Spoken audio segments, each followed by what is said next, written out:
Okay, now let's start. So we have about an hour, I guess, as per the instructions of the organizers. Make up some time here. So anyway, my name is Sriram. I'm from the National Institute of Standards and Technology. Again, thank you for the organizers for giving us the opportunity to have this panel. I guess I'll talk a little bit about that later on, but we have several distinguished panelists here, both from the academics and the industry and the government. So all three parts are covered around here. So from the academics, we have Sachin, Sapatnekar from University of Minnesota, and we also have Caiwen from University of Minnesota. The University of Minnesota is well represented here. So we have Sudarsan from the government, Department of Energy, and we have Devesh Bhatt from Honeywell Industry. So we have all the three places being represented here very well. Again, we were given this task by Anant. Now, don't blame us for the objectives and the questions. Blame Anant there if you have any questions on the thing. He set up the thing. So we just agreed to be part of this whole process, okay? So what I'm going to do is not to introduce these panelists in very much detail and always tell people, nowadays go ask ChatGPT or one of those things more about the panelists. They'll tell you more than you will ever want to know about it, okay? Provided they have a nice web page. It anyway gathers things from there. So the main objective of this panel is really to discuss the challenges and opportunities for Gen AI in advanced manufacturing, and a lot of things are associated with it. So it's opportunities for Gen AI and advanced manufacturing. And then, of course, there are lots of things in terms of workplace, the workforce of the future, and so on. So manufacturing plays a very important role in our economy. By the way, last I heard it's about almost $2.5 trillion part of our GDP versus healthcare, which is almost $5 trillion. And then you have, actually most of the GDP is services industry, if you look at it carefully. But these are some of the major things. And then this particular whole workshop kind of covers a lot of vertical domains, as you have observed, from ecologies to agriculture to manufacturing to healthcare and so on and so forth. So I don't know how much it's covering services, but most of the economy is anyway covered in terms of generative AI. So the number of questions which we discussed before we did the panel here about last week, we all got together and said, okay, let's discuss what are these questions that Anant posed, and a couple of them we also added. But these things kind of can be categorized into the following. One is, if you're and what I'll do is give a brief overview of the manufacturing process, the whole entire life cycle thing around here in the next couple of slides. But the key thing is that you have the design part of it, you have the manufacturing part of it, and the supply chain. And we will discuss this, the panelists will discuss. Each one may not be addressing all the questions, but they will address their favorite questions. Like some of the people are in design, so we'll be talking about design. Don't worry too much of the manufacturing. I think we have three speakers here, mostly into the design and software. And then we have Sudarsan, who's mostly into the manufacturing aspects of it. And he has seen also design, but he has also seen several flavors of manufacturing because he actually the program manager at DOE for several of this, what they call smart manufacturing institutes, which are in different forms. They call it different names, but the smart is in front of it. For those of you talking about smart, there in Japan, you have smart toilets also, by the way. You go to the bathroom and it'll tell you what is your digestive problem and all kinds of things as such. So next time when you go to Japan, ask for the smart toilet, okay? That's very important. Okay, so if you look at the manufacturing as such, I kind of look at it manufacturing from big M, which includes both design and manufacturing. So if you look at this big M part of it, all these are really networked kind of things. Network-centric manufacturing is what it's all about. So you have the design part of it, you have the shop floor kind of production kind of manufacturing systems, and then you have the supply chain. All these three things are important. And in Gen AI, actually is going to play a major role in all of them, not a single one. It's going to, as you've seen some of the examples, and in fact, both Ganesh and Surya kind of pointed out a lot of these things in the design part of it too, which becomes very important, I think, using of Gen AI in design. Similarly, you have Gen AI on the production floor, and you have Gen AI on the supply chain. So this is some kind of a vision which I came up with about almost a decade ago, and it's still true, because in manufacturing, again, it's not just the technical aspects of it. There are several paths which goes to this future vision of your manufacturing. One path is the advances in manufacturing technology. And this is also a generic slide in a way. It could be electrical, it could be semiconductor, it could be discrete manufacturing, it could be chemical manufacturing. There are lots of things which are happening at the very technical level in terms of manufacturing technology, like innovative processes, either in semiconductor or in materials manufacturing. All kinds of things are happening. Then you have robotics, you have additive manufacturing, which is pretty big right now, 3D printing. Then you have things about sensors, and you have materials and so on and so forth. Similarly, you have advances in manufacturing practice that's happening. As we can see that you have the management, supply chain optimization, the workforce, predictive maintenance, and those kinds of things. And then what we are interested, actually what I kind of come from, is in terms of the computers and information technology. And lots of things are happening here, and we're going to focus on AI part of it, but then there's speed and storage, there's communications, and last but not the least, my favorite is mobile personal computing devices, because I don't really use it for calling my wife. Most of you maybe, the wife may be calling you, that's a different story, but we are a spouse, whatever you call it. But most of the time, we actually use it for doing other kinds of things. In fact, ChatGPT and those kinds of things are the ones which are on your mobile phones, and you're always talking. And even on a manufacturing floor, what's going to happen is that all your people will be having this mobile phones, and if there's a problem, they'll just take a photograph of this thing and then ask ChatGPT or one of these chatbots, hey, what's the problem with it? Except that you got to be careful, because these things actually bullshit a lot. They call it hallucinations. That's a different story. I'll come to that in the afternoon when we have a government panel. Now what I'll do is that I'll given my quick 5-minute introduction, I will let the panelists kind of come here and maybe take over the more podium from now and then. Maybe Sachin, you want to come now and talk about? So each of the panelists are going to talk about maybe 10 minutes or so, maybe less, depending on how they feel. And then we have a short question answer session. Initially, this was supposed to be almost an hour and a half. Now we've been cut down to 1 hour, and it's called dynamic planning, by the way. Well, we might also talk less depending on how you feel. If there are boos in the back, then I think that's a bit of a sign. Okay, so I'm going to talk about, we are all going to talk about our own fields. I work in an area known as electronic design automation, and it means exactly what it sounds like. You're building electronic systems. You can't build them by hand because the scale is so large, and so you look for automation tools for this. When I first started working in this area about 40 years ago, it used to be called CAD, computer-aided design. And then they said, no, that's what the mechanical engineers do. And guess what? Now I work with people like Ganesh. So we're back full circle here. OK, so just in terms of kind of what powers the AI revolution, let's look at the picture on the top left. This is something that people have used ad infinitum. Basically, what it shows is that the demand for computing has been going up exponentially. The y-axis there is a log scale. And so you can see that until the gray area that was shown towards the right, it was exponential. But then with the advent of AI, that exponential went even steeper. And this means that the design of more complex systems became sort of even more important. Below that, on the bottom left, you'll see another graph, which is also plotted on a log scale. And it shows the stock price of a certain $4.4 trillion company, which shall be nameless. And you can see that, by and large, it also follows that. Sometimes there are some panics about things like Bitcoin mining, et cetera, which brings it down, and then it goes right back up. But to show you an example of a system, you can see at the bottom right, there's the NVIDIA Blackwell chip.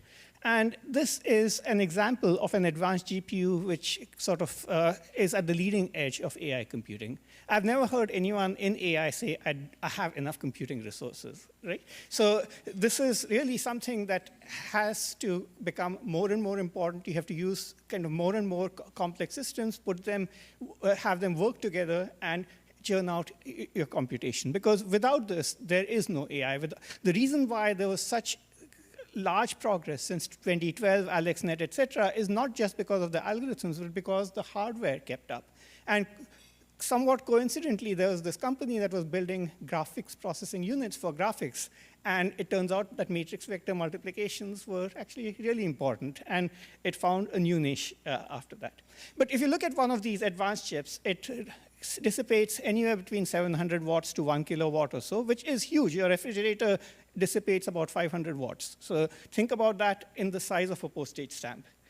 It has over 200 billion transistors, and that's growing. It occupies an area of about 750 square millimeters, and just the sheer complexity of this gives you an idea of the types of systems that you're building. This is one chip. This is not a full system yet. And so if you try to think about how you build these 200 billion transistor systems, you really can't have a human being figure out where every single transistor goes. All of this has to be automated, and that's the role of electronic design automation. So you can see that all of this gets extracted or abstracted into computer science problems or electrical engineering problems, depending on who you ask, or mechanical engineering. And the idea there is that once you abstract these, you solve these, and you provide these as assistance to the designer so that they can build complex systems of this that actually work. Okay.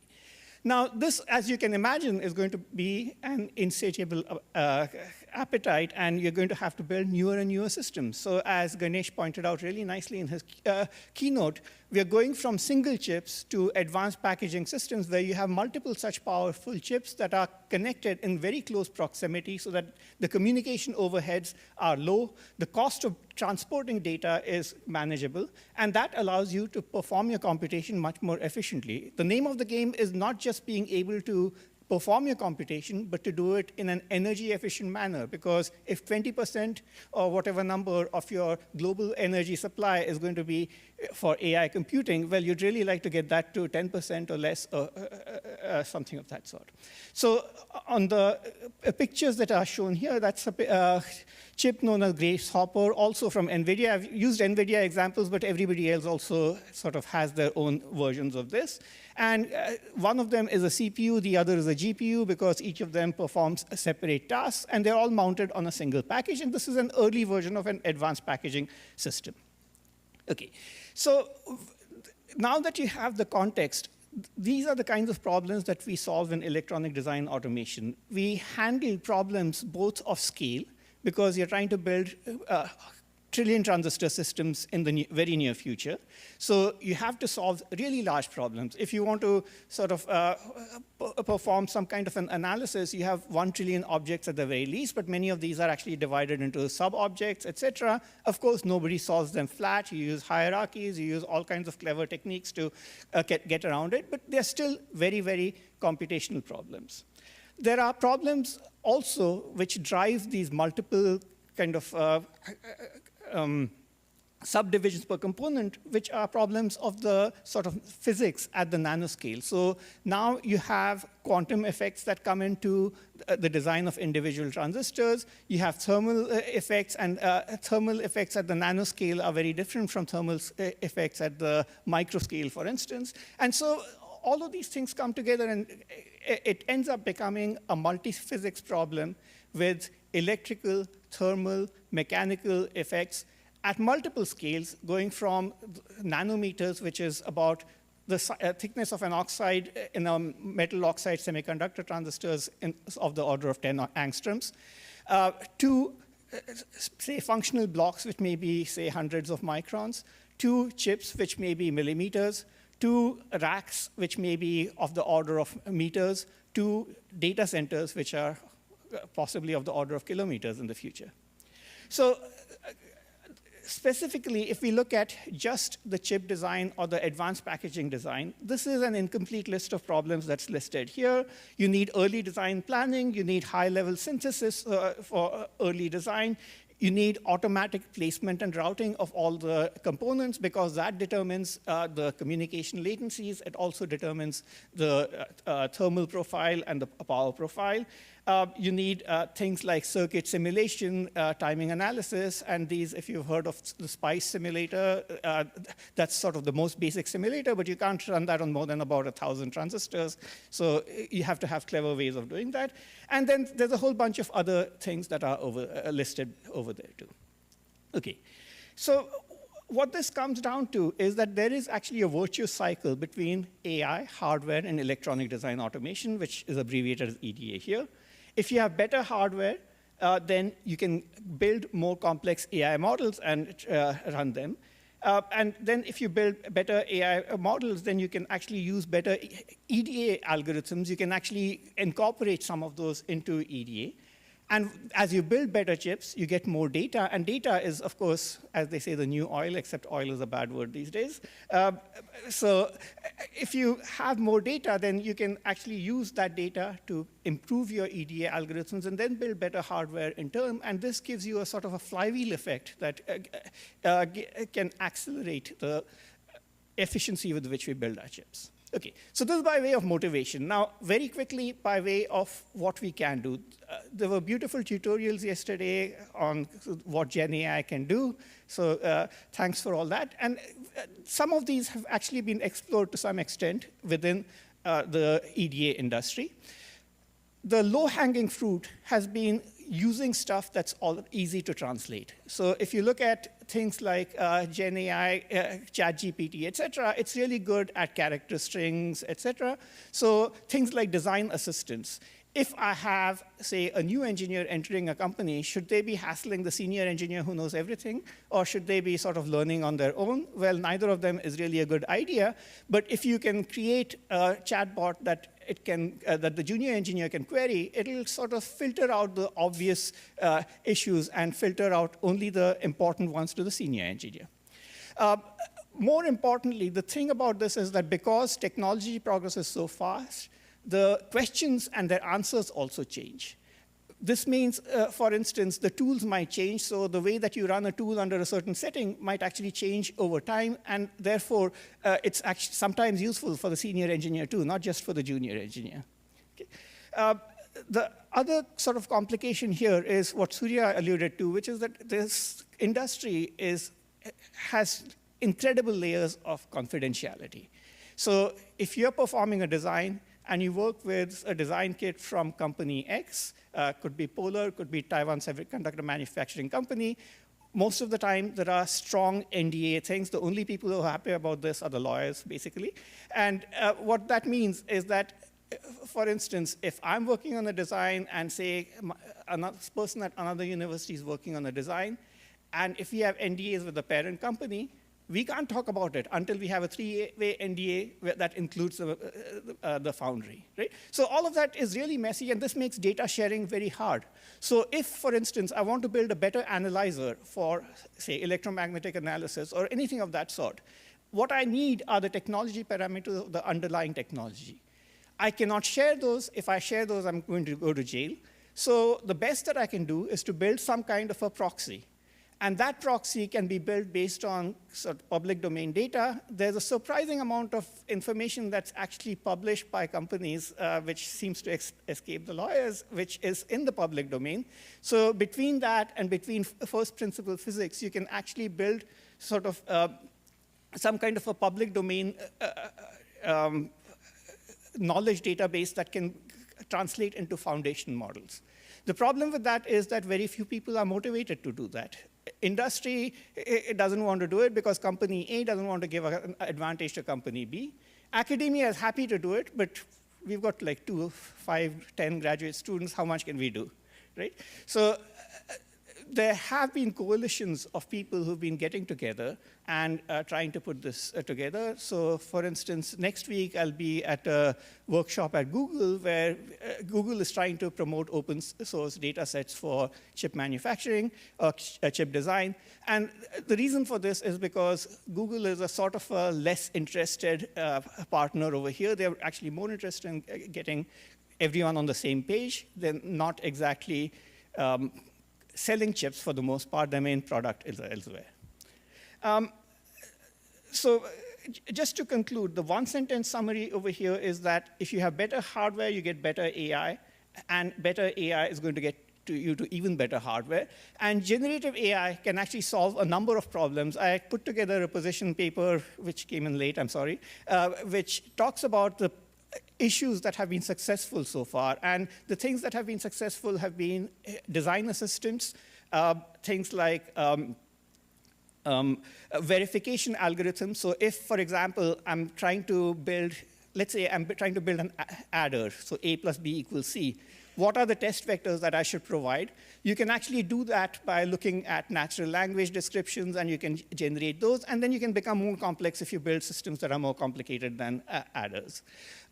It's seen some sort of benefit in places like analog design, which have been very, very dependent on human intuition. These are small systems, but they're very dependent on human intuition, and this is where AI can help a lot.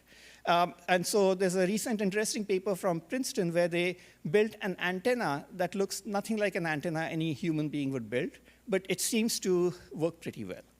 Right? So there are all these kinds of things that are on the horizon, and in the interest of time, I'll cede the floor to the next speaker. Thank you. Thank you, Sachin. And actually, one of the things that occurred to me while you're speaking is that what will be the next chip look like, this AI-generated chip? Like you have NVIDIA, which they have done CPU, GPU, that you have put there one of their chip slides out there. And then you talked about this antenna, which really people didn't really kind of know what, have never seen something like this before. Maybe one can envision using the Gen AI techniques, what will be the next chip look like, and what will be doing anyway, okay? Like NVIDIA kind of lucked out on the metrics manipulations kind of thing. There must be some new technology in AI which is going to come out. We have neural networks, you have neurosymbolic reasoning, all kinds of things are coming out. So it'll be interesting to see what will be the next chip which is going to come, okay, in terms of the electronic design automation. Now, we'll ask Devesh Bhatt from Honeywell Aerospace Advanced Technology. So he's going to focus on this verification and validation in a sense, because that's one of the questions that we raised in terms of the safety critical systems and how Gen AI is going to deal with this, plus and minuses.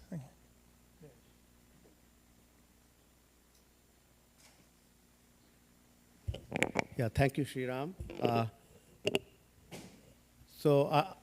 I'm from Honeywell Aerospace Advanced Technology Labs, and so we build basically aeroplanes. You know, what goes in the cockpit, what flies the plane, and I'll show you some examples of the kind of complexities there are in these systems. So we'll go to the next slide. Okay, yeah. Okay, so on the left you see this is kind of our domain. I mean, we have, you can see we have cockpits, we have functions like flight controls there, engine control, flight management, which is basically conglomeration of many, many things, guidance to pilot on navigation cues,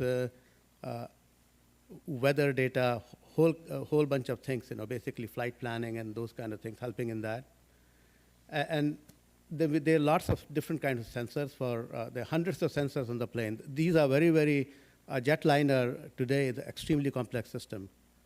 And then, and then we have these different kinds of aircraft now, like your commercial airliner, and the new ones coming like small drones or air taxis if they ever take off, and so on. So you can see the goal. So there are extremely high reliability requirements, as you can see. Like a probability of a catastrophic failure has to be less than 10 to the minus 9 failures, catastrophic failures per hour.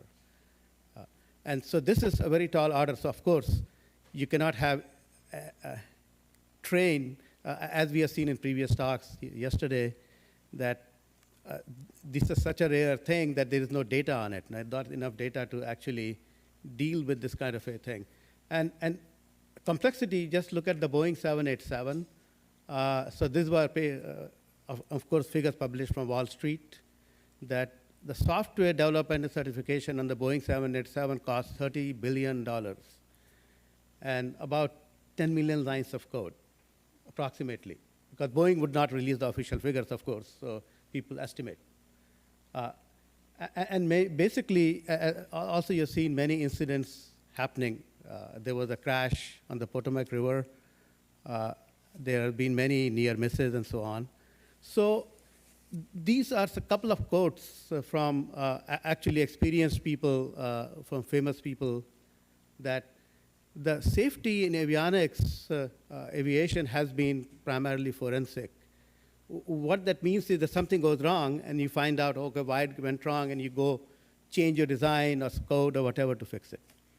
And there's many, many examples of that, including 737 MAX.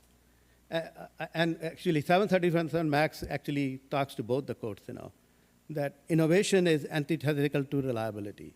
So this was from Professor Avizinis way back when, that anytime you try to do a new thing, it's going to cause problems that you don't know, so unknown kind of thing. And so basically, the question is that a hallucinating non-deterministic Gen AI, how do we bring it to help in the system design, pieces of the system, maybe generate pieces of software or verification and so on. And basically, can we partition things? So I'll talk about that in the next slide. And then domain-specific approaches like foundation models. We have been hearing about that yesterday, and hopefully these become a reality in the future, more of an industry-wide acceptance, as many panels have talked about that. And then the other thing I think we want to talk about is, especially for the safety critical system, is combine formal methods-based verification with Gen AI. That if you generate pieces of the system using Gen AI, how can you formally verify those as much as possible? And okay, so the last thing is, can we use Gen AI to improve the safety?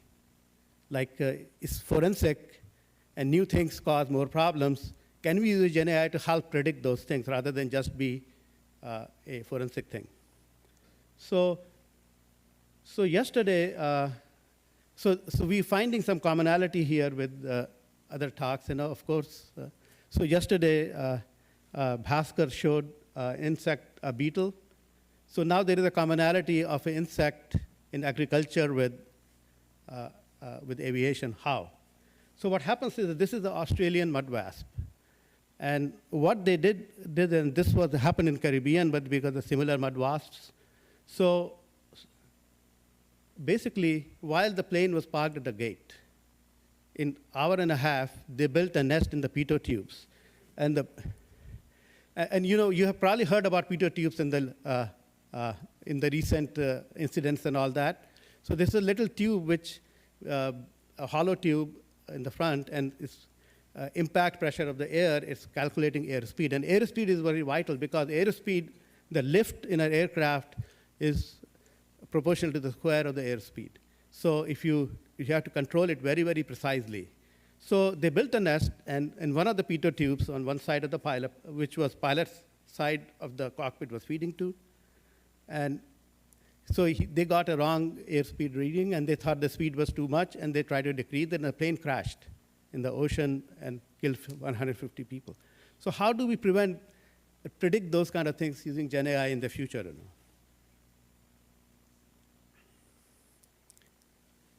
So here is one example of what you can do. So these are very complex systems, so they are built in layers. And I added a layer at the bottom called domain ontology, which is basically a general term to relate to the real world, including, it starts from physics, very basic physics. When you're writing software, depends upon what kind of software it is. Maybe you don't need a lot of physics because you're not doing finite element analysis, but you're not talking about the airframe, but you're writing software to do some control and voting and those kind of things. And then the next step of the ontology would be the terms like airspeed, altitude, attitude, which is the navigation parameters, what's lift, what are the surfaces, what the human-machine interface looks like. And the next step is then, which we see at the macro level, is the aircraft, the runway, the air traffic control, and environment. So these are very, very important.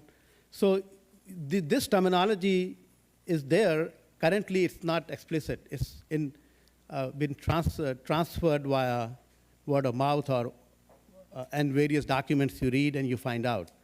So, but then in the future, I think we want to basically make that standard and explicit. And then there is an architecture, and then you have OS and middleware, which does scheduling and I/O.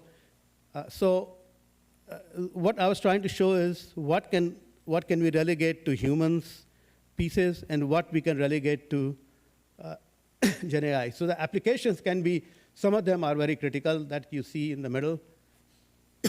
Some of them can be not very critical. There are different design assurance levels. So some pieces of the application, so it's very modular. So some pieces of the application don't impact a catastrophic failure. They may just cause a minor annoyance to the pilot now. And then they can turn it off, and they're not flight critical. So those kind of things maybe can be generated using Gen AI, and the other things can be still done with the human experts, especially the lower levels. Because imagine you would not want Apple to create a new iOS using generated code from a LLM. Same thing. And then what Gen AI can be used for is also in the verification, analysis, simulations, and verification, we saw some examples of that yesterday. So one critical thing to point out is that when you are using Gen AI to generate components within the system at the top, we want it to be very constrained and not like it's like AX plus B. You need to do that and nothing more and nothing else. Whereas when we are using Gen AI for analysis, we want it to hallucinate and go as much out of the distribution as possible. So there are very, very different kind of considerations in where you are using the Gen AI, because we want to know for it to enumerate some possible scenarios on the right-hand side here, which could tell us about a potential failure mode. So one thing we are doing is, especially for the design part and the software development part, is in aerospace, and the certification guidelines that come from FAA and other agencies, the guidelines are how to develop software. So basically, you always start from a requirement specification. And then you show that the requirements are valid and they're the right ones. And then you show that your code you created adheres to the requirement. So what we are doing is, one thing we are doing is that on the left, you see natural language expressing requirements. On the right, you have let's say you have the code. Then there are good points and bad points on each side. In the interest of time, so we created a notation called clear, which is a formalized notation of English language. So we have English language phrases for describe all various kinds of behavior. So we are talking about behaviors of the software as it looks at the modes, handles responses to events, and does control or provides an alert to the pilot or whatever. So that kind of software, what is the behavior? So they are very different behaviors than what you see in a general code, general software, because things are very time dependent. And they are time dependent responses that when this event occurs and another event occurs, and this event has occurred, and let's say something bad happened, and then nothing has been corrected for the next 5 seconds, then you create an alert, for example. So in the specification language also declarative, so you can specify each requirement independently so that they can be tested independently or reviewed independently. And once you do that, then we have tools that can generate code, or they can generate verification tests and all those kind of things. And basically, some of these tools use formal methods, like model checking and such at the bottom.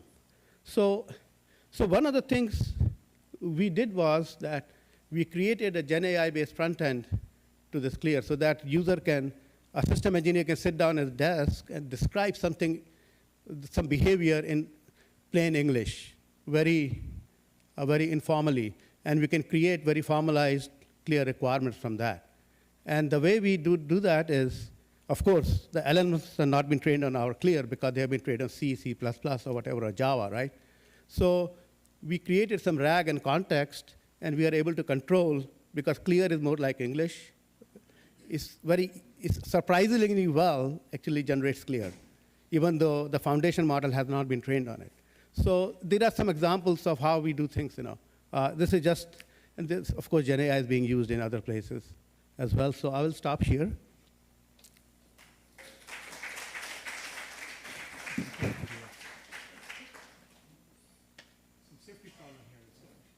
Like the aviations. Okay, anyway, thank you, Devesh. And I guess when you said clear, for those of you who walk into the airport, have you seen the clear they always want you to pay some money to get clear. I thought you were selling because you're in the aerospace industry, so you were doing something to do with it. But apparently it's not that, okay? So anyway, now we are going from hardware to kind of software issues in terms of verification and validation, which Devesh kind of pointed out, the importance of doing those kinds of things in this Gen AI world. And now our next speaker is going to be Caiwen. Now he's going to kind of, again, he's going to do both hardware and software, I guess, in terms of where Gen AI is going to be used for. So again, as you see that there's a hardware aspects, there's a software aspects, and we're trying to touch both of them in various domains, the EDA domain, the electronics domain, the chip domain. Then we went to aerospace. Now I think we're coming back to the chip domain. Then we'll go into the mechanical domain or manufacturing. Hey, thanks. Everyone, I started my PhD actually in computer engineering, specifically in EDA design. And we did a 1 year of study on a lot of space simulation, a lot of those tools, playing with those. And then when the AI the AI becomes popular, then my PhD advisor said, oh, the EDA community is pretty saturated nowadays. How about we start a new research doing called efficient AI? So in my second year, I started doing all this AI stuff. And after many years, nowadays, I think we test. I think after almost 10 years, I think we can probably see that now this generative, not generative, efficient AI, and a lot of people also doing that. And I'm starting looking back for EDA again, because nowadays there's a lot of national priority that we want to emphasize this semiconductor manufacturing stuff. And it's because of this like personal research experience, we aim for using generative AI specifically for the complex design. One specifically is the chip design. So that is the story of my current research cluster. One is on efficient AI, one is using AI to solve to help the EDA community. So I put a figure here. We have done something. If you take a look at the top of those two figures, one thing is we want the AI to become better in terms of doing the image classification. This is the screenshot we took a few months ago. So nowadays, this is ImageNet, which is before the generative AI area. And nowadays, they can achieve very high accuracy, always outperform a human expert, right? On the second figure is we use the generative AI, specific natural language model, to solve mathematical reasoning problems. And we developed a framework called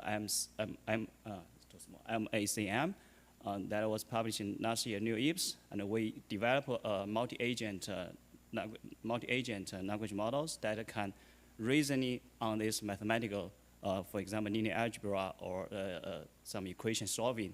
And we can rank out top 3.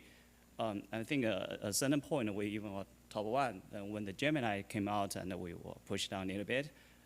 So we see that these actually are very promising. Nowadays people can use this to, we call it agentic AI, to solve even more complex designs. So for example, we are using this agentic AI to solve the chip design problems. And then on the other side, we look at another pictures down there. So nowadays, the natural language models, they're getting bigger and bigger. We talk about the hundreds of billions of parameters. We need some computer system to host these models. So there are a lot of works going on.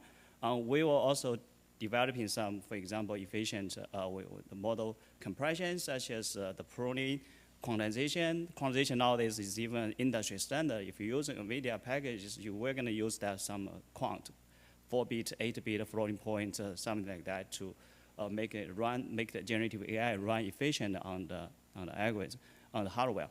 But on our side, nowadays we also even getting involved with this. How do we even using one GPU to fine-tune large language models? So some of our PhD students is actively developing that. On the other hand, is exactly the training efficiency. The training efficiency, I took a photo. This is our students reproduce result for that paper. If you want to train a heavy workload, for example, video generation, we need to use many GPU classes and train many days. Then we can generate this video. It basically is a person eating noodles. And I guess accidentally I showed the same figure as what Sachin has already showed. The training is become also very expensive nowadays. And I even put a note in the bottom here. So that's the year in 2016. Professor Fifini, their group usually hosted this ImageNet challenge, right? There's a lot of top players. They become a millionaire later. In 2016, actually, they closed this challenge. They closed challenge in 2015. There was a GAN paper came out during the image generation. I think that's personal perspective. I think in that year, we actually opened this generative AI era because a lot of people are not just satisfied doing the image classification. We want to do the generation tasks. So this is the background of what this efficient generative, the motivation of that. Our group was in part of this process, and we developed many frameworks, including, I can mention the pruning, quantization, or even the mixed floating points, or even of some efficient numerical representation, such as power of 2 or mixed power of 2, that is customized for the hardware. And we also work on like GPUs, CPUs, FPGAs, or chip design, or even more emerging technologies, even like optical computing or superconducting devices in collaboration with Japanese universities. And another challenge we recently realized that, again, this is also our motivation, is the security issues. This also is the question by the organizer raised, how do we address this, can we address these generative AI security issues? Some of our students in the early years, we actually test that. So nowadays, machine learning as a service is a quite popular standard. So you want access the machine learning models. You don't have the GPU, it's fine. We can use AWS. We can use Microsoft Azure to run the models over there. We can use our own data, and we keep our you can keep your data locally by using the federated learning mechanism. However, we find out that even if a third party, they do not directly have access to your local data, but then they just need to do some query, and eventually they will be able to reconstruct your training images or text. So this is something we have done, and we have some publication over there as well. A natural way is how do we protect this data and the model? A natural way is we can add some crypto protocols, such as FHE or MPC or TE, those techniques. And we were wondering how much overhead this kind of protocol will cost. You can take a look at this figure here. This figure shows that very counterintuitive in the plain text research. So, for example, we find out in the ReLU, the nonlinear activation, it's very simple. Just need to compare with 0, right? Then, if we want to put a crypto protocol on top of that, this ReLU right now in the crypto domain will dominate the whole process and cost hundreds of times of overhead. And later we have some research, how do we reduce this overhead, so which is also another trend of nowadays neural network is called a linear neural network or polynomial neural network. Basically, we want to reduce or get rid of all those nonlinear operations, and there's a trade-off to play with. You also have to maintain accuracy, but you also reduce the nonlinear operations. So this kind of neural network nowadays will be very popular in the security if you want to develop a secure neural network using those crypto protocol, or even, again, also I think it's a coincidence that in another, I just recently know that in another emerging computing domains such as optical neural network or even superconducting, so those devices, they cannot support the nonlinear operations. They want us to reduce the nonlinearity of that. And nowadays, we have the pressure to work with those researchers to develop these physically informed neural networks. And another thing, I gave a 19 talk yesterday talking about that. This is actually on the how do we use generative AI for design a chip. So one of our panelists asked, wonder what the generative AI design chip looks like. So this is the one chip layout designed by pure 100% of large language model. And we actually used, this is old technology. Skywater used to be a company in Minnesota, still in Minnesota, I believe. So we use their 130 nanometer technology, and we use their PDK, and we use the open road, it's called open source software. And then we designed that. And yesterday I showed that we only need to provide a prompt. And then we have our internal framework or do the RTL generation. And then we link that to open road. We do the physical design. We do a lot of this principal routing optimization, DRC checking. And then eventually the agent will be able to optimize the design and then generate this thing for us. And this is, you can take a look at all these figures. So we use the AI to generate the core of the AI algorithm, such as we call historical array or CGRA, or even just a general matrix multiplication, which is the intensive and also the core operation inside of this generative AI stuff. And then I think this will become a future, this will become the closed loop that we use AI to generate AI, and that will assist us to use AI to generate AI in the future. Yeah, so that is concludes my talk. Thank you, Caiwen. I presume that you're also generating all the software, but someone needs to test the software too, in terms of, there's a lot of code that you're generating using LLMs, and the code may or may not be a kind of accurate code. So that's an interesting problem on how to test this automatically. Okay, anyway, so that's the end of the discussions on the panels. And now, not end on the panel, there's one more. So the design part of it was over. So now we are going into the manufacturing aspects of things. So now we're an expert on manufacturing. Sudarsan, are you ready?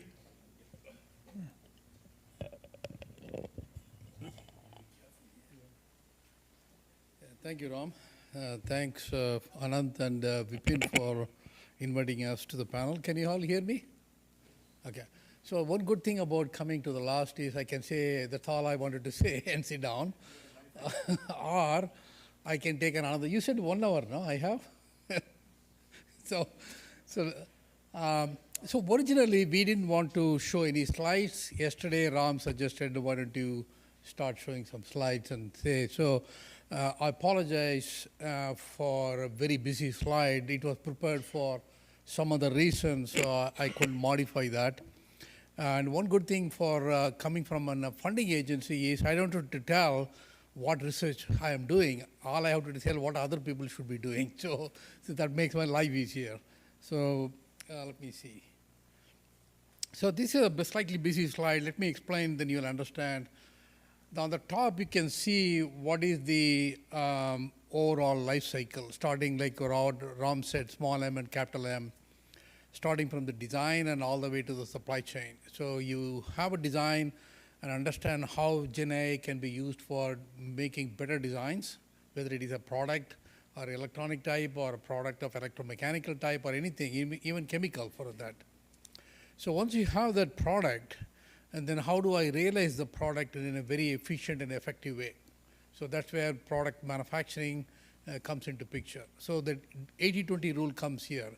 80% of the decisions are taken during the design, and the 20% is going to affect the downstream. So for example, in battery manufacturing, the electrochemistry, what materials choices you have will dictate the downstream, what kind of roll-to-roll processing, what kind of metrology equipment you have. And we are talking about scaling. How do I scale this manufacturing to 100,000 units to millions of units? So from lab level to all the way to the commercialization level, that's what we are looking at. So one of the important thing of product realization is how effective are your manufacturing assets, whether it is the electronic VCAD, VLSI, and all the semiconductor manufacturing that you talked about today. But even some of the examples that we have done in chemical industry, food processing industries, cement manufacturing, everything has different type of process issues, whether you're using discrete manufacturing, assembly-centric manufacturing, or continuous manufacturing in terms of chemical industry, or in food processing, which is batch processing. So you have to have the same level of complexity. So the centerpiece of that is cyber-physical system, and then how those cyber-physical systems have to be designed with all the design principles. So controllability, observability, cybersecurity, reachability, availability, all those entities have to be built into that, not as an afterthought. So this is where I think some of this Gen AI can help to understand the systems engineering from in a different perspective.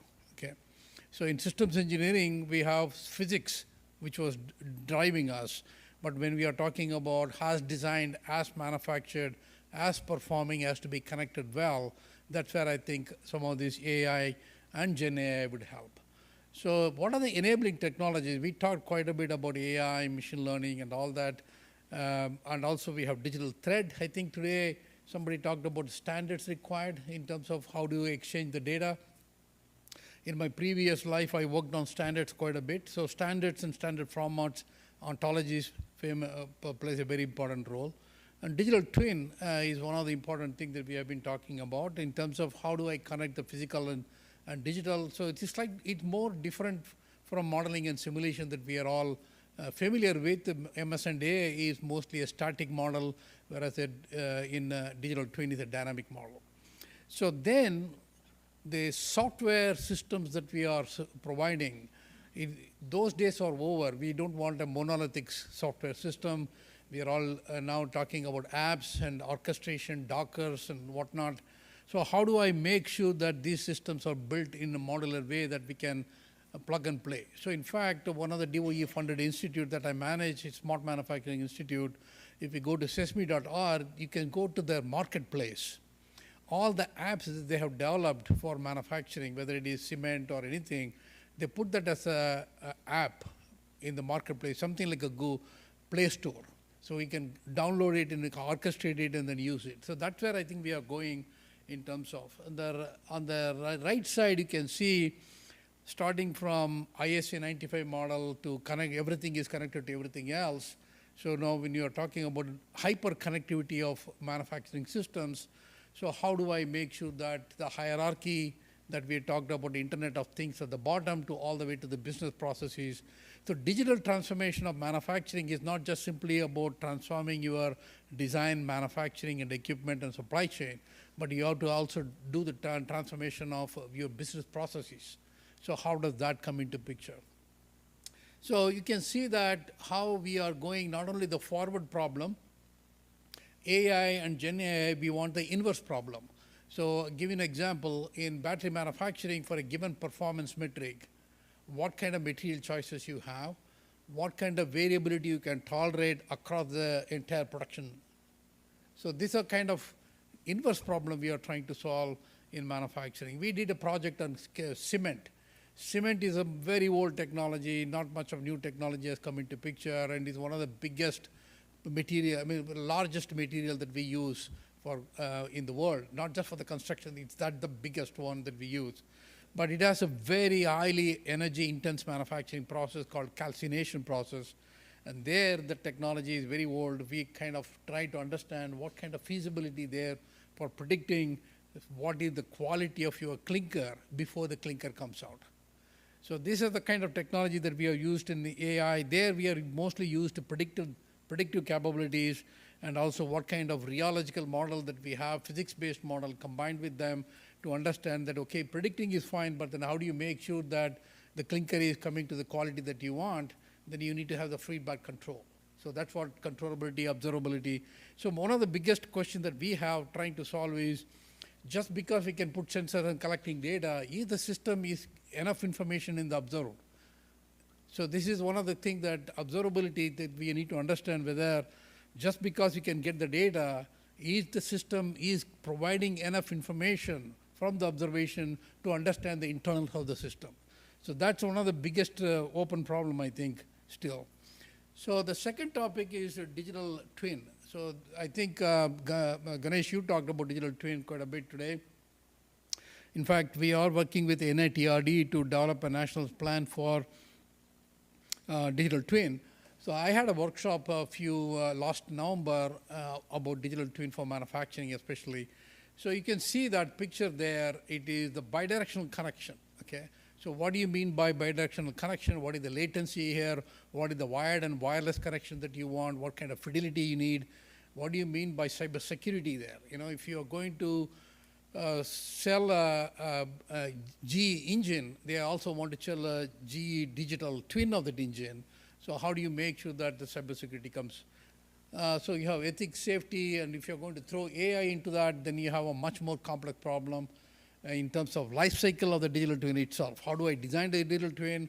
How do I maintain it? How do I retire it? So similar to what physical asset have to be done, we are going to have a life cycle issues there. So before we jumped into digital twin, what I did was I used many of you are familiar with the Zachman framework. So the Zachman framework is basically goes into what, why, how, where, when, and things like that. And then it does the reification of each layer. So I just did one extraction of that here. What is the digital twin? Why is it required? What is the motivation? What is about data? How is about process? Where is about supply chain? Who is about people? So you can see that connection that each of that has to happen and how Gen AI and AI will help. In fact, Department of Energy have something called EnergyPT, which is used internally for us. So the other thing that we are looking at in manufacturing is we spend a lot of time and effort in improving the productivity, cost, quality, throughput, the usual KPIs. But the problem with that is if you don't connect it to the demand of what these products are, then you don't know whether you're not actually making the effectiveness of this whole thing. So I'll give you an example. If I am a small shop which I'm producing, say, cupcakes, and I'm producing 100 of them every day, and suddenly I say I want to produce 150. And I tell my people, say that, do you have the sugar, do you have this, do you have the supply chain, do you have the equipment, etc. They say, yeah, we can do it. And they did that, and then the next day I produced 150. Is it the productivity? Unless I can sell the remaining 50 also. If not, then what do I do with that 50? So this is where the traditional make to stock, make to inventory versus make to order. Make to order is a dynamic scheduling. So what they call is lot size of 1. Can I produce a lot size of 1, still make profit? So the demand connection is very, very critical. I did some work on this recently to look at what is the macroeconomic issues, what are the microeconomic issues, why those two things are not connected. And here is a challenge. I think there is a tremendous opportunity to connect the supply and demand, and then it goes back to macroeconomics and microeconomic issues. So that's one of the things that I think there is an opportunity here if you want to use AI and Gen AI. This is not well connected yet, and the majority of the manufacturing is make to inventory versus make to order. But make to order is very tough because a lot of issue because of the demand volatility and all that. But there should be a combination of these two. I think if you want to have a domestic manufacturing innovation ecosystem, we need to connect this very well. Otherwise, in fact, I have a project with 4 of the national labs, what we call battery accelerator program. So just because I have a very good electrochemistry, that doesn't mean I have a good battery.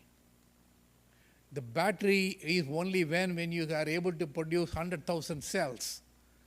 And then the variability of those cells are, and one of the biggest tests in battery technology is they take a nail and nail it. And if it explodes, you are done. That battery is gone. That technology cannot be supported. So this is where I think the variability issue of not just the material science, material choices, material substitution, manufacturing, production operation, roll-to-roll processing, metrology equipment, AI, all that are great unless you connect it, whether you can scale it. If the scaling has to be done, there should be a demand. So that's what we are looking at. In fact, this is not talking about cell level. battery that we are all using is not at the cell level, it is at the battery package level, pack level, okay? So that's much more complex problem. So that the variability analysis of that is extremely complex. So anyway, so I'll stop here. Thank you, Sudarsan. And thank you, Sudarsan, for all those insights. I mean, he said a lot of things that needs to be absorbed. But if you look at the overall panel, there is one of the insights that one could get here is that you have both the neuro-symbolic kind of reasoning and also physics-infused kind of things, because you have to have physical knowledge into the system. Not only neural networks people are talking about, not only the symbolic reasoning like ontologies, which Devesh mentioned, but you also have to have the physics incorporated into this. And in addition to all these things, Sudarsan says there's one more layer over that, which is this demand layer kind of thing. You don't want to produce things which there is no demand for, and you cannot measure your productivity without taking the demand into account. So there's a lot of factors which go into this, and Gen AI is going to play a role in several stages of this whole design, manufacture, supply chain, and business process as such. And you've seen some glimpses of that in this particular panel. And I kind of, then again, thanks both the panelists and you all for listening to it. And if you have some questions, quick questions we can answer. I don't know what the time problem around here is. Okay, 10 minutes is what we have, and then you can ask specific questions if you have. And then we have addressed a set of questions in the beginning. And I'm just going to go back to that. I don't know whether we have addressed everything or not, but at least I asked the panelists to pick their favorite ones and go ahead with it. Let me see if I have the.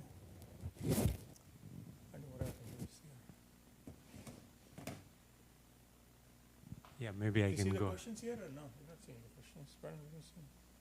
Yeah, can I go ahead and ask one? Okay, you can go and ask the questions. Yeah, thanks to the panelists. I think because another perspective of the workshop is how can some of the domain sciences innovate new advances in machine learning. And one perspective, just to elaborate a bit, and on advances in machine learning, alternate history of machine learning is also easy availability of data and benchmarks. So ImageNet leading to AlexNet, machine translation leading to invention of transformers, and lots of other. I have been very inspired by Sachin and his student Vidya's work in electronic design automation, trying to make open source data sets and computations work, or at least get started with it. So I'm very curious to hear from him and other panelists about how can we make that aspect where machine learning researcher or the broader community is very interested in working on a problem, like a PDB, which led to AlphaFold or Rosetta Fold in EDA, and we can design new things. Well, thanks for the question. So I can talk about a few experiences that we've had. The biggest constraint in at least our domain has been confidentiality and the inability to disclose pretty much anything. So some of the work that we did, for example, was generating artificial synthetic data sets. And these are synthetic but realistic data sets. And I'll give you a specific thing. So one of the big problems is when you build a chip and it takes, say, a few hundred watts or whatever, then you need to make sure that your losses in supplying that power are not very large. Now, in order to sort of test a new algorithm for this, whether it's conventional or AI or whatever, you need a good data set, and you need an extensive data set. The only data set that was available for forever was one from 2008, which had sort of one current pattern, and the whole community was working on that. So basically what we did was we used GANs at the time, but you could just as well use diffusion models today, and you could probably get finer granularity with that to generate these sort of synthetic but realistic data sets. Now, even for this, you still need an underlying data set on which you can train the model. So this is where having good students and innovative students is helpful. So what they did was they looked at what could look like a chip. And it looks like, well, chips are manufactured with sort of rectangular blocks, all the wiring is in the X and Y direction. There are very few diagonal wires except on the PCB, but on a chip there aren't any. So they figured, well, I mean, if you look at most US cities, they're laid out in a grid pattern. And so they said, well, we'll look at Google Maps, we'll filter out a bunch of maps, and they did the hard work of taking out rivers and filtering all that out. And they said, well, okay, a warehouse is a chip design block, a highway is a bus that connects multiple blocks, and then there are relatively few hotspots. So in an urban landscape, there are very few trees. Those turned out to be the hotspots that draw the most power, and they use that to build the equivalent of a foundation model, and then they trained it on a sparse data set. So that's sort of a small contribution from what we did, not knowing as much about Gen AI or AI as you guys do. But then the idea is that something like that could be a trigger. Where do you how do you make up for the paucity of data sets? This is not just a problem for us. This is a problem even, for example, in medical AI, because you're still bound by confidentiality, maybe different constraints, but still the same idea. Yeah, thank you, Sachin. I think, Vipin, I guess you mentioned about that AI plan, which came out from White House recently. And in fact, part of that plan is to produce these data sets. And I guess in the afternoon, maybe Nikunj is going to talk a little bit about there's one of the things that mentioned in that plan is about a NITR-D AI strategic plan was mentioned in the president's plan that they put out. And one of the things there is the data sets is going to play a major role in terms of how do you have the standardized data sets so people can use that for machine learning, and what's the role of the government in that process. So we're going to address that at some point. Okay. So, can I make a quick point on that? Yeah, go ahead. So, as part of the National Plan for Smart Manufacturing, we were asked to develop a report with the national academies. So I had an opportunity to lead that effort. One of the chapters is about the data commons, and what they came out with an idea of data highway. So we talk about data for manufacturing, and you talked about confidentiality, and so I give you a couple of examples. One institute I mentioned is smart manufacturing. The other one that I manage is cybersecurity for manufacturing. These two go hand in hand. What we did was we worked with these companies to sign NDAs and all the stuff, and then the manufacturing data that, for example, General Mills and all the companies that we worked with, once they saw the value that it is actually improving their performance and things, and they said, we don't care anymore. We want to share the data. And they want to show that they are the champions of using this kind of technology to improve their performance. In fact, I had a project with Honeywell. The Honeywell project was the landing gear. They have to infuse much more carbon into that for strengthness and all that. So they use vapor deposition and all that. That technology is very proprietary to them, as you know. So, but once they saw the value of this, they said, we want to share this data, but make sure that all the IPs and everything goes back to Honeywell. And then cross-licensing of this technology. I think this public-private partnership of those kind of ideas that I worked with those companies is helping them. So if you go and ask them to give data, nobody's going to give you data. But if you tell them, here is the value of that, then they understand and then give that. But asking them to give a data, immediately they think that it is going to expose them for something, or maybe some intellectual property theft and things. But if you tell them this is how it is going to add value, this is how it is going to be handled, this is the data governance plan for that, it will be used only for the purpose that we said we will use, not for any other purpose. So we put all that data management plan and everything, and it really works well the moment they understand that it is actually increasing a value proposition for them. Okay. So unless until you tell them, you cannot just knock at their door and tell that, give me data. That's not going to happen because they don't even know what you want, first of all. What is manufacturing data means? I can put a sensor and give you terabytes of data. Every second I can collect the data and give it to you. So that doesn't make any sense. So Thank you, Sudarsan. I think the report that you are mentioning is available on the web, I guess. That's what I presume.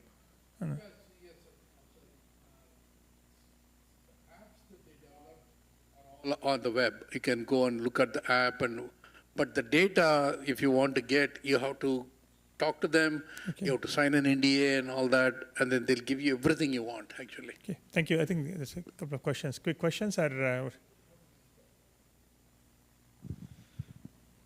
It was great. So I recently heard, I guess in the last talk, mention of standards, and then the moderator comment, mention of standards. And in the present era, I am wondering, the group thinking about the investment, how much you would want community-provided data sets to go into converging on standards versus are we at a moment with what GenAI can do, in particular, kind of doing a lot more raw to useful translation for us where we can invest less in converging on standards or in getting those contributions to align with an existing standard, and more on making sure we've got higher volumes of more relevant data, annotated plain language or however it may be, in what form it comes more raw from the community, if that's a more worthwhile investment in these times of kind of, in some cases, scarcer funding for data building and publishing. Yeah, you want to answer that, Sudarsan? Tell you, mainly because I lived in NIST for some time, and when I work at DOE also, I continue to do that. So standards are of two types. One is what is the content, what is the information that is going in that. For example, if you're sending a product information, what is the assembly, what is geometry, what is the CAD model, et cetera, et cetera. And then what communication protocol that you're sending, what is the handshake that happens with the standard. So that particular standard, in fact, most of the work that SIMANI, which is the Cybersecurity Institute, and also the SESME, we use OPC UA standard, which has a meta language, meta information model about how do you describe your system, how do you describe your sub-assemblies, et cetera, et cetera. So that's where the ontology comes. How do you do that? In terms of standards and protocols, US used to be a leader in that, in terms of all these ISO technical committees and things, but not much now, at least to my understanding. But that's very important because people don't understand standard is not just a document, it is in a commerce. That's why it is in the Department of Commerce. I just want to ask, this is a university, how many courses teach standard as part of the course curriculum? For example, ASME Y14.5 GD&T standard, which is the mechanical tolerances standard, or whether it is OPC UA or any other standard. So that is one of the issue. I mean, if you go to industry and I ask them, many students are not aware of the standards, which are very, very critical for industry. I think that needs to be added. And the second important thing is, so far, I haven't seen at least what is the best practice of developing an AI model for manufacturing. So how do I generate data? Which data I need to generate? Why that data is important? What is the physics of that? How do I do the data pre-processing, post-processing? How do I send it to machine learning and get the data? No general standard step-by-step best practice has not been developed. So everybody is trying their own way, everybody is getting their own model, it's not repeatable, it's not generalizable. So that's where we are now, currently. So one is all these models, Gen AI and all that, we get excited. But in terms of the real manufacturing in industry and things, we need to have those very rigor standard best practice for applying AI and machine learning. Yeah, and also continuing on that a little bit is that if you look at the President's Action Plan, which Vipin showed, they explicitly mentioned an institute at NIST called CAISI. So just Google that and see. It's a Center for AI Standards Innovation, and you'll see more action from there in the future. I think that's very pertinent to the question that you just asked. Okay. So anything else? I think we're almost the time. So I leave it to the organizers to. Okay. Thank you then. Thank you all.